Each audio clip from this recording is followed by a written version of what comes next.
स्वागत है आपका अपने टीटी फैमिली शिक्षकों के परिवार जायसवाल कोचिंग सेंटर पर पावर्ड बाय शिक्षा ही प्रकाश है। साथियों, आज की क्लास में बात करेंगे MP TET Hindi practice set की बात करेंगे। यह प्रैक्टिस सेट नंबर 4 रहेगा। बाकी सभी सब्जेक्ट के प्रैक्टिस सेट चल रहे हैं, प्रैक्टिस पेपर चल रहे हैं आपके सिलेबस के अकॉर्डिंग, एग्जाम पैटर्न के अकॉर्डिंग, पिछले ईयर में पूछे गए प्रश्नों के आधार पर।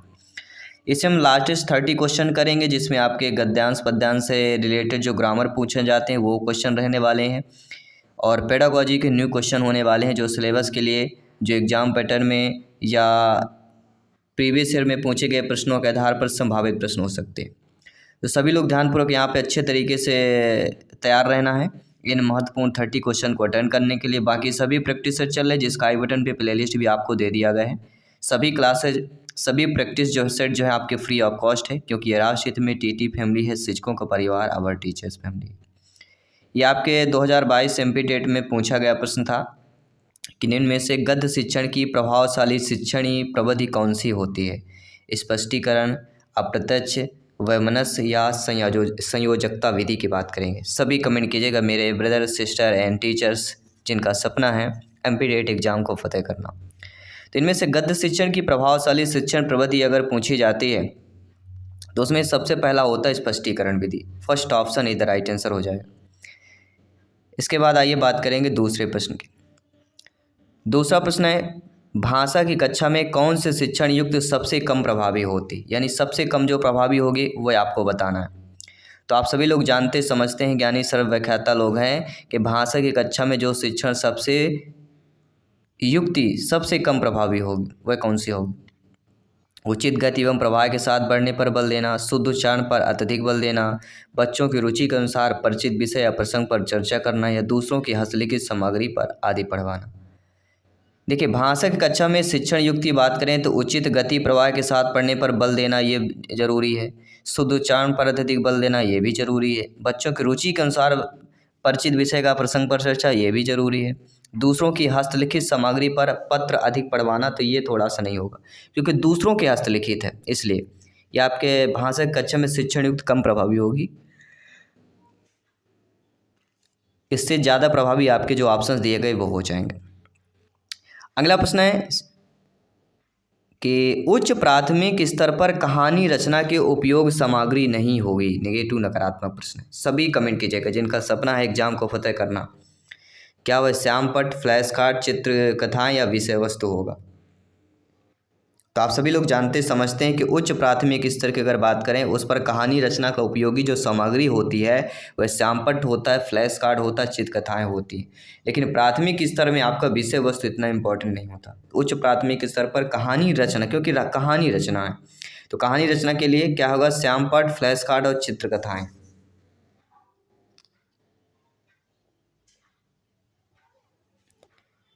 ठीक है, सभी लोग समझ गए अच्छे तरीके से। किसी भी प्रश्न पर डाउट है बेफिक्र आप लोग कमेंट कर सकते हैं, फीडबैक कर सकते हैं। अगला प्रश्न देखिएगा, इनमें से अच्छी परीक्षा में क्या आवश्यक नहीं है?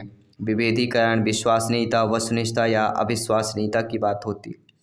तो अच्छी परीक्षा में क्या आवश्यक होता है ये जानना जरूरी है। अच्छी परीक्षा में विश्वसनीयता होनी चाहिए, वस्तुनिष्ठता होनी चाहिए, विभेदीकरण होना चाहिए, नहीं कोई विभेद नहीं होना चाहिए। भेदीकरण, विभेदीकरण, भेदीकरण मतलब भेद निकालना, विभेदीकरण मतलब नहीं करना। तो दोनों को समझ लिया आपने। अविश्वसनीयता, देखिए अच्छी परीक्षा में जो है आपकी क्या आवश्यकता होती? विश्वसनीयता आवश्यकता होती, ना कि अविश्वसनीयता। इसलिए क्वेश्चन डी ऑप्शन सही हो जाए। आइए, अब सभी लोग समझ गए अच्छे तरीके से, बहुत बहुत धन्यवाद सभी का। आइए बात करते हैं अगले प्रश्न की। अगला प्रश्न आप लोगों की स्क्रीन पर दिया गया है कि निम्न में से आकलन से क्या तात्पर्य होता है? कि बच्चे क्या नहीं जानते इसका पता लगाना, कैसे सीखते हैं इसका पता लगाना, अंक देना, या बच्चों को अनुशासन में रखना। तो आकलन से तात्पर्य क्या होता है? जब आपकी नियुक्त होगी, आप लोग अध्यापक अध्यापिका बनेंगे, बच्चों को पढ़ाने जाएंगे और बच्चा आपसे पूछ ले, सर ये बताइए आकलन जो होता है हमने पढ़ा है कहीं बुक में शब्द, इसका अर्थ क्या होता है? तो आपका जवाब होना चाहिए आकलन मतलब होता है बच्चों को अनुशासन में रखना।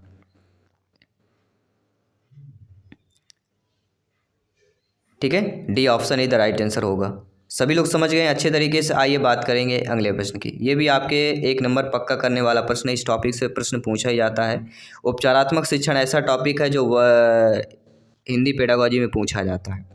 तो उपचारात्मक शिक्षण की सफलता मुख्यतः किस पर निर्भर करती है? समस्याओं की पहचान पर, समस्याओं के कारणों की सही पहचान पर, बच्चों की सामाजिक सांस्कृतिक पृष्ठभूमि पर, या बच्चों की भाषागत त्रुटियों की सूची बनाने में। तो उपचारात्मक शिक्षण की सफलता जो है मुख्यतः किस पर निर्भर करती है? तो ये साथियों आपकी समस्याओं के कारणों की सही पहचान पर निर्भर करती है। सेकंड ऑप्शन इधर राइट आंसर हो जाएगा। सभी लोग समझ गए। आइए बात करेंगे अगले प्रश्न की। अगला प्रश्न है, भाषा के पाठ्य पुस्तक में ऐसे पाठ रखे जाएं जो सरल भाषा से युक्त हो, बच्चों के परिवेश से जुड़े हो, केवल व्याकरणिक नियमों का ही अभ्यास कराते हो या अत्यंत छोटे हो। तो केवल शब्द ये तो जानते होंगे कि नेगेटिव है, अत्यंत ये भी छोटे होना ये भी नेगेटिव आपका हो जाएगा, ठीक है।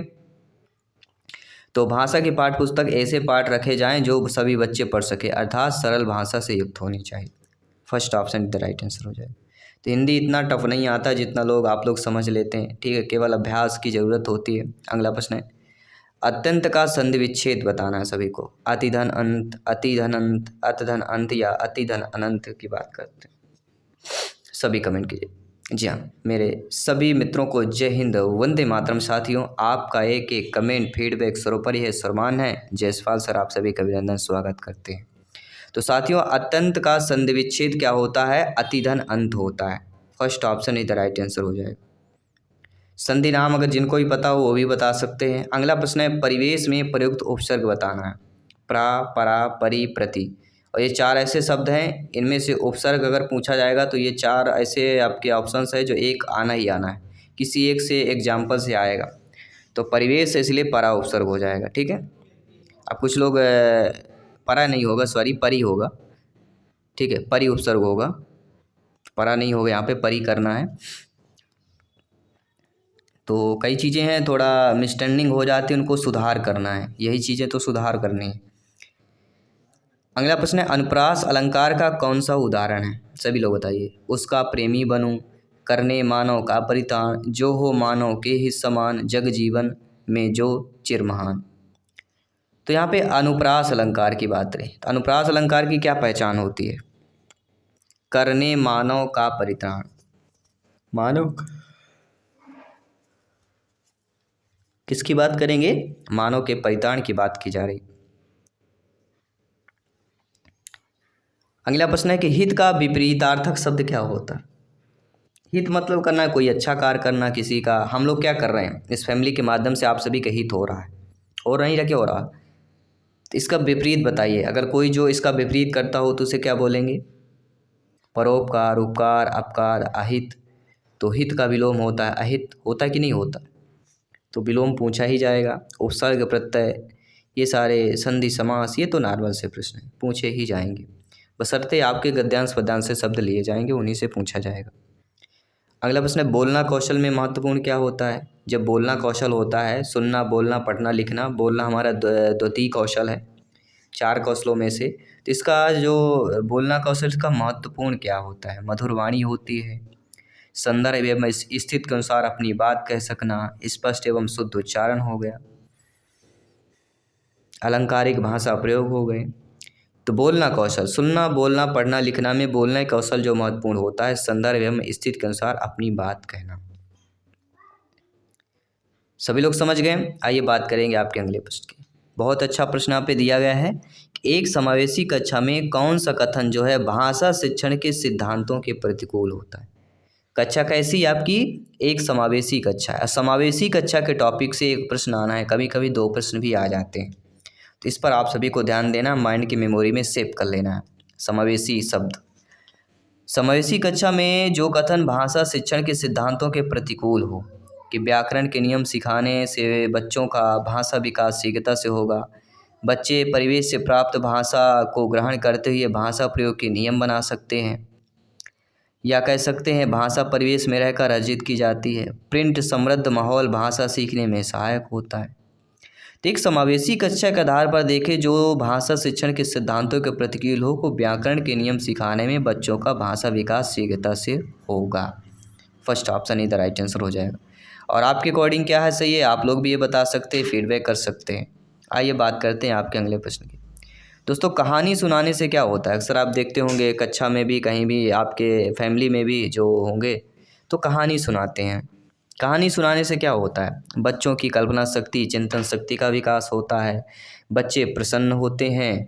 बच्चे कक्षा में एकाग्रचित होकर शांत बैठते हैं या बच्चे अनुशासित रहते हैं। तो कहानी सुनाने का तात्पर्य जो होता है या कहानी सुनाने से बच्चे में जो चीज़ें होती हैं कि बच्चों की कल्पना शक्ति और चिंतन शक्ति का विकास होता है। लेकिन क्योंकि जब आप कहानी सुनाएंगे तो बच्चों में सोचते हैं बच्चा, क्योंकि कहानी में सोचा जाता है, कुछ ऐसी घटना, कुछ चरित्रार्थ आते हैं जो बच्चों से पूछ लिया जाता है। तो सोचते हैं अगर ऐसा करेंगे तो ऐसी चीज़ें होती हैं, अगर गलत करेंगे तो बाद में गलत परिणाम होता है। कहीं जब अच्छा कार्य किया जाता है तो कहीं ना कहीं वो बाद में सार्थक होता है। तो बच्चों को सोचने को क्षमता में विकास होता है। अगला प्रश्न है, बच्चों के लेखन कौशल का मूल्यांकन करने के लिए कौन सी विधि बेहतर हो सकती है? अब बच्चों में लेखन कौशल, सुनना, बोलना, पढ़ना, लिखना कौशल में आपकी जो चतुर्थ कौशल है, इस कौशल में जो होता है मूल्यांकन में सबसे बेहतर विधि हो सकती है सुंदर लेख का अभ्यास, श्रुतलेख, पाठ आधारित प्रश्नों को उत्तर लिखना, अपने अनुभवों को लिखना। अब आप स्वयं सोचिए, अगर आपको बच्चों को लेखन कौशल का मूल्यांकन करना हो तो किसके माध्यम से करेंगे? तो श्रुतलेख। श्रुतलेख मतलब क्या होता है, क्या बोला जाता है हमारे यहाँ? सभी लोग बताइए, श्रुतलेख को हमारे यहाँ क्या बोला जाता है? लोकल में आपके यहाँ क्या बोला जाता है? जब आप बच्चों को बोलते हैं ना, कुछ लाइन बोलते हैं, कविता बोलते हैं लिखने के लिए, वही होता है श्रुतलेख, यानी सुना हुआ लिखना, जो कानों में सुनाई दे उसको लिखना। अगला प्रश्न, जिसे हम इमला बोलते हैं, ठीक है, आप जानते होंगे इमला बोलते हैं कुछ लोगों। अगला, एक भाषा शिक्षक रूप में सबसे बड़ी चुनौती क्या होती है? कि बहुभाषिक कक्षा के शिक्षण के लिए उचित रणनीतियाँ तय करना, बच्चों की भाषा सीखने के महत्व से परिचित कराना, या बच्चों की भाषा को संचार साधनों के प्रभाव से मुक्त रखना, या भाषा संसाधनों का अभाव। तो मेरे प्यारे में सभी लोग जानते समझते हैं, आप लोग सभी लोग व्याख्याता लोग हैं, भावी अध्यापक अध्यापिकाएं हैं, कि एक भाषा शिक्षक के रूप में सबसे बड़ी चुनौती जो आती है आपके सामने, बहुभाषिक कक्षा। बहुभाषिक कक्षा के शिक्षण के लिए उचित रणनीतियाँ तय करना, क्योंकि बहुभाषिक कक्षा है, उनकी जो मातृभाषा होम लैंग्वेज अलग अलग आती है, तो बहुभाषिक कक्षा हो जाती है। तो इस पर जो है थोड़ा उचित रणनीतियाँ तय करना थोड़ा चुनौती आ जाती है। आइए बात करेंगे अगले प्रश्न की। अगला प्रश्न है, भाषा शिक्षण में पाठ्य पुस्तक जो होता है वह अनावश्यक होता है, एकमात्र संसाधन होता है, साध्य होता है या साधन होता है? देखिए, साध्य और साधन दो एक ऐसे शब्द है जो एक प्रश्न रखा हुआ है। क्या है? एक प्रश्न इससे रखा हुआ है, एक नंबर का, साध्य और साधन शब्द से। अभी आपको समझना है, प्रश्न पर डिपेंड करता है कि साध्य होगा या साधन। तो भाषा शिक्षण में पाठ्य पुस्तक हमारा साधन होता है। क्या होता है? पाठ्य पुस्तक भाषा शिक्षण में साधन होता है। कहते हैं, अक्सर आप देखते होंगे, कहते हैं जो बुजुर्ग हमारे हैं, अब तो नहीं बोला जाता है, लेकिन बुजुर्ग को अक्सर उनके मुख से सुने होंगे, कभी साधन नहीं मिला मेरे को, वरना मैं अभी तुरंत आ जाता। साधन नहीं मिला यानी वाहन नहीं मिला, साधन नहीं मिला, तो आप समझ गए होंगे। इसी प्रकार भाषा में भी भाषा शिक्षण पाठ्य पुस्तक साधन होता है, जिसके माध्यम से हम पहुंच सकते हैं वहाँ। अगला प्रश्न, गृह कार्य के बारे में कौन सा कथन उचित है? गृह कार्य देना अति आवश्यक है। गृह कार्य अभिभावकों को व्यस्त रखने का उत्तम साधन होता है। बच्चों की क्षमता के अनुसार गृह कार्य दिया जाना चाहिए। या कह सकते हैं कि गृह कार्य कक्षा में किए गए कार्य का अभ्यास मात्र होता है। ऐसा नहीं, गृह कार्य जिसे अब होमवर्क बोला जाता है, जब हम पढ़ते थे तो गृह कार्य बोला जाता था, होमवर्क भी बोलते थे, लेकिन बोलते थे सभी गृह कार्य करके लाना है। और घर में आते थे तो सभी यही बोलते थे, गृह कार्य आज मिला, कुछ नहीं मिला करने को। और अक्सर सैटरडे को तो मिलता ही मिलता है, क्योंकि संडे को छुट्टी होती तो कुछ ना कुछ दिया जाता है, ताकि बच्चे पढ़ाई में उनका ध्यान उसी प्रकार लगा रहे। तो गृह कार्य के बारे में जो उचित कथन है कि बच्चों की क्षमताओं के अनुसार गृह कार्य दिया जाना चाहिए, ये सबसे बड़ा इंपॉर्टेंट है, क्योंकि आप शिक्षक बनेंगे तो ऐसा नहीं है जिसको मन चाहे, जिस बालक की जो क्षमता है उसके अनुसार दिया जाना चाहिए। प्राथमिक स्तर पर बच्चों की भाषा शिक्षा के संदर्भ में निम्नलिखित में से कौन सा कथन असत्य दिया गया है? कि सुधार के नाम पर की जाने वाली टिप्पणियां व निरर्थक अभ्यास से बच्चों में अरुचि उत्पन्न होती है। बच्चे समृद्ध भाषा परिवेश में सहज स्वतः रूप से भाषा में परिमार्जित कर लेंगे। या कह सकते हैं कि बच्चे भाषा के जटिल और समृद्ध सूचनाओं के साथ विद्यालय आते हैं। ऐसा नहीं, बच्चों की भाषा संकल्पनाओं और विद्यालय में प्रचलित भाषा परिवेश में विरोधाभास ही भाषा सीखने में सहायक होता है। तो विरोधाभास कहीं ना कहीं हमें निगेटिव लगा। ये विरोधाभास शब्द है जो पेडागॉजी में निगेटिव हो जाएगा, इसलिए इस शब्द के कारण ये आपका जो ऑप्शंस है वह सत्य हो जाएगा। ठीक है, तो शब्दों के ज्ञान को समझना है, शब्दों के सार्थक मेल मिलाप को समझना है, माइंड की मेमोरी में सेव करना है और एग्जाम को फतेह करना है। आइए बात करें अगले प्रश्न की। उच्च प्राथमिक स्तर पर भाषा शिक्षण की प्रक्रिया सबसे अधिक महत्वपूर्ण होती है। पाठों के शब्दों को अर्थ जानने के लिए शब्दकोश का प्रयोग करना, समाचार पत्र पत्रिकाओं का अन्य भाषिक सामग्री में कहीं कहीं बात से निहितार्थ सोच सरोकार की पहचान करना, या कह सकते हैं पाठ्य पुस्तक में दिए गए साहित्यिक अंशों की विस्तृत व्याख्या या पठन कौशल पर अधिक बल देना। तो आप सभी लोग जानते हैं कि उच्च प्राथमिक स्तर पर भाषा शिक्षण की प्रक्रिया में जो सबसे अधिक महत्वपूर्ण होता है वह होता है पाठ्य पुस्तक में दिए गए साहित्यिक अंशों की विस्तृत व्याख्या। थर्ड ऑप्शन इधर राइट आंसर हो जाए। अगला प्रश्न है भाषा के सतत और व्यापक मूल्यांकन का उद्देश्य क्या होता है। बच्चों की त्रुटियों की पहचान करना, मूल्यांकन की परंपरा का निर्वाह करना, बच्चों की सीखने की प्रक्रिया में समाज को उपयुक्त शिक्षा नियम प्रक्रिया अपनाना, या कह सकते हैं कि अगली कक्षा में प्रोन्नत करने हेतु साक्ष्य जुटाना। देखिए, भाषा के सतत और व्यापक मूल्यांकन का जो उद्देश्य होता है, क्या उद्देश्य होता है कि बच्चों बच्चों की सीखने की प्रक्रिया को समझकर उपयुक्त शिक्षण अधिगम प्रक्रिया अपनाना। थर्ड ऑप्शन इधर राइट आंसर हो जाए। अब आइए बात करते हैं आपके अगले प्रश्न की। अगला प्रश्न बहुत अच्छा प्रश्न पूछा गया यहाँ पे। प्रश्न यह है कि भाषा अर्जन क्या होता है। अर्जन मतलब क्या होता है, कोई चीज़ प्राप्त करना, आपने सुना होगा अभी तक। लेकिन पेडागॉजी की दृष्टि में भाषा जो अर्जन होता है वह सहज और स्वाभाविक होता है, प्रयासपूर्ण होता है, शिक्षक की आवश्यकता उपस्थित की मांग करता है, भाषा की कक्षा में संभव है। पिछली बार पूछा गया प्रश्न था।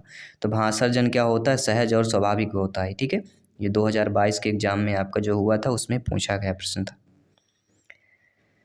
अगला प्रश्न बहुत अच्छा प्रश्न है कि उच्च कक्षाओं में क्या होता है। जो उच्च कक्षाएं होती हैं उनमें भाषा कौशल का साध और साधन है, साहित्य होता है।